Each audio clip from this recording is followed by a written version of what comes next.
झारखंड पहुंची यूपी की आग। प्रियंका गांधी की गिरफ्तारी के विरोध में कांग्रेस के कार्यकर्ताओं ने रांची में योगी आदित्यनाथ का पुतला फूंका। कहा, यूपी में लोकतंत्र शोकतंत्र में बदल गया है। यूपी में 4 किसानों की मौत की आग अब झारखंड पहुंच गई है। रांची महानगर कांग्रेस की तरफ से सड़कों पर प्रदर्शन किया जा रहा है। कांग्रेस महासचिव प्रियंका गांधी की यूपी में गिरफ्तारी का आक्रोश सोमवार को रांची की सड़कों पर दिखा। महानगर कांग्रेस की तरफ से अल्बर्ट एक्का चौक पर यूपी के सीएम योगी आदित्यनाथ का फूंका गया। प्रियंका लखीमपुर में पीड़ितों के परिजनों से मुलाकात करने जा रही थी। विरोध प्रदर्शन में शामिल कांग्रेस का प्रदेश अध्यक्ष राजेश ठाकुर भी शामिल हुए। उन्होंने कहा कि उत्तर प्रदेश में शासन कुशासन में और लोकतंत्र शोकतंत्र में बदल चुका है। लगातार आमजनों पर सरकारी तंत्र की तरफ से अत्याचार किया जा रहा है। उन्होंने पूरे मामले की उच्च स्तरीय जांच की मांग की है। सांप के काटने से मरे 2 बच्चों के शव को नदी में बहाया। 13 महीने बाद जिंदा होने की मिली जानकारी। और फिर भागलपुर जिले से एक हैरान करने वाली खबर सामने आ रही है।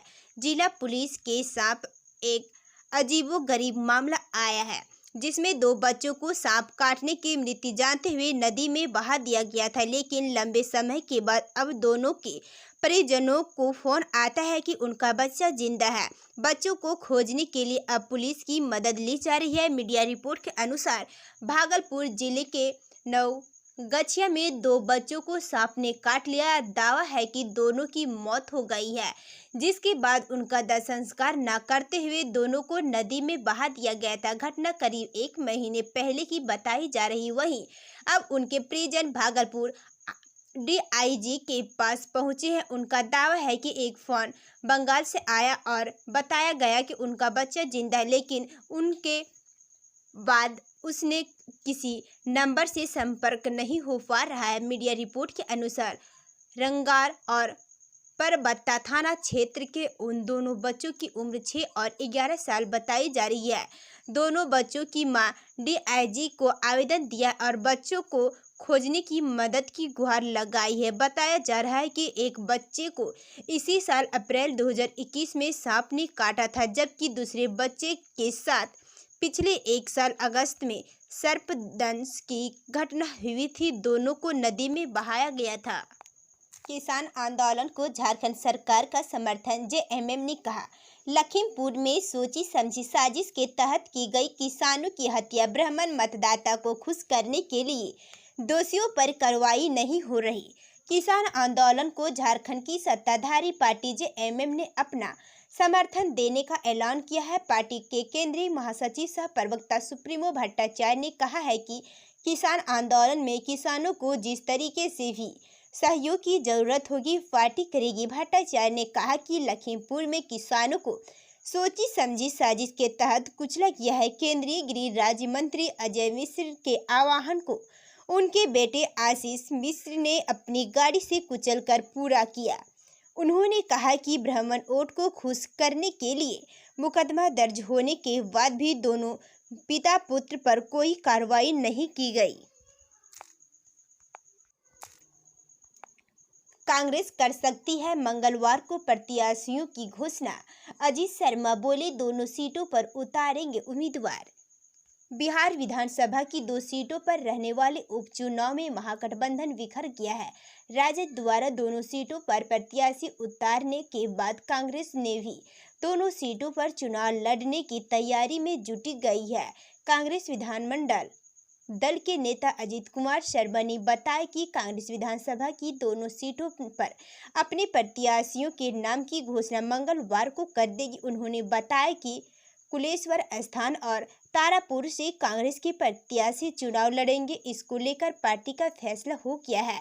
कांग्रेस विधानमंडल दल के नेता अजीत कुमार शर्मा ने बताया कि राजद के महागठबंधन से परामर्श के बगैर अपने प्रत्याशियों के नामों की घोषणा कर दी गई है। इनमें यह भी लिहाज नहीं रखा गया कि कुलेश्वर स्थान विधानसभा सीट पर कांग्रेस के प्रत्याशी दूसरे स्थान पर रहे।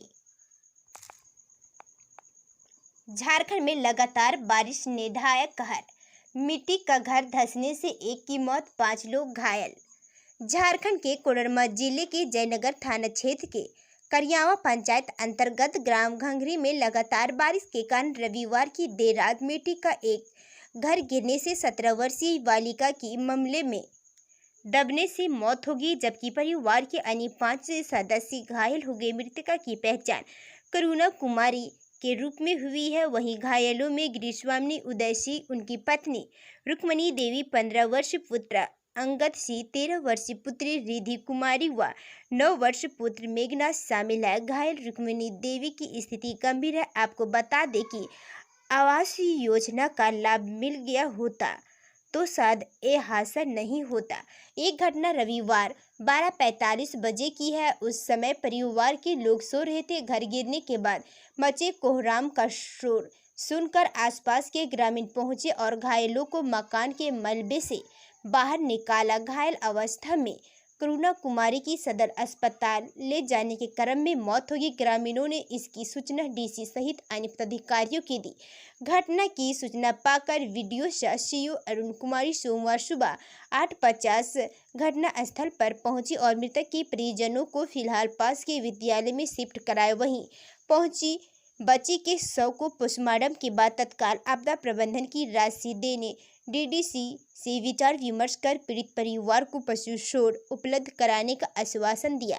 इसके बाद शवों को पोस्टमार्टम के लिए भेजा गया। मौके पर पूर्व विधायक जानकी यादव, विधायक अमित कुमार यादव के भाई रवि यादव, थाना प्रभारी अब्दुल्ला खान, मुखिया बाला लखेंद्र पासवान, KTPS के विकेट प्रभारी कृष्ण प्रसाद आदि मौजूद थे।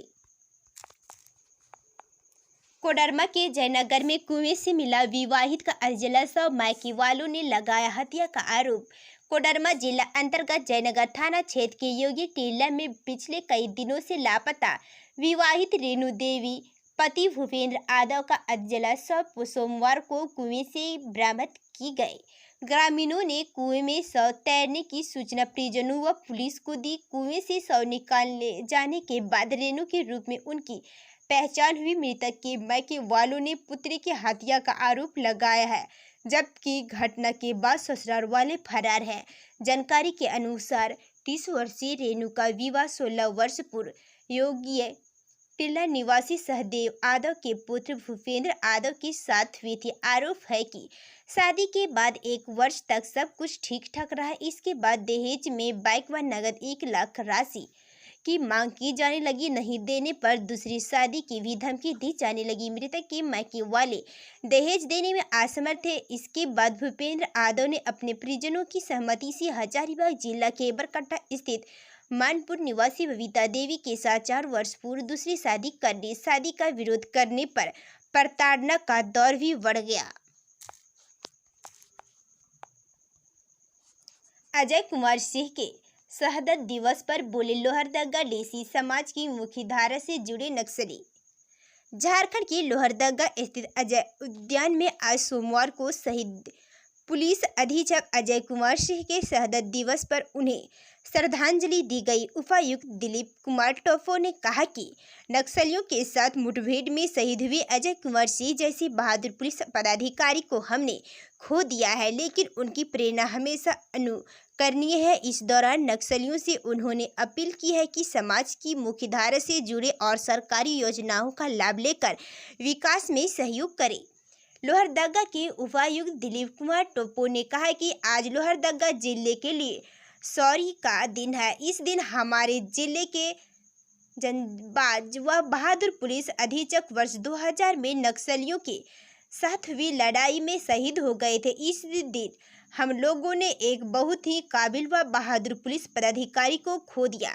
भले ही वे शारीरिक रूप से हमारे बीच मौजूद नहीं है, लेकिन उनकी आत्मा और उनकी प्रेरणा सदैव हमारे लिए अनुकरणीय है। इस उद्यान को हम आने वाले दिनों में और नए रूप में संवारेंगे। उपायुक्त ने कहा कि जिले के वैसे भटके हुए लोग जो नक्सली उग्रवादी विचारधारा से जुड़े हुए हैं, उनसे अपील की है कि वे सरकार की द्वारा चलाई जा रही कल्याणकारी योजनाओं से जुड़े और उनका लाभ उठाए, मुख्यधारा से जुड़े और जिला के विकास में सहयोग करें। यही समय की मांग है।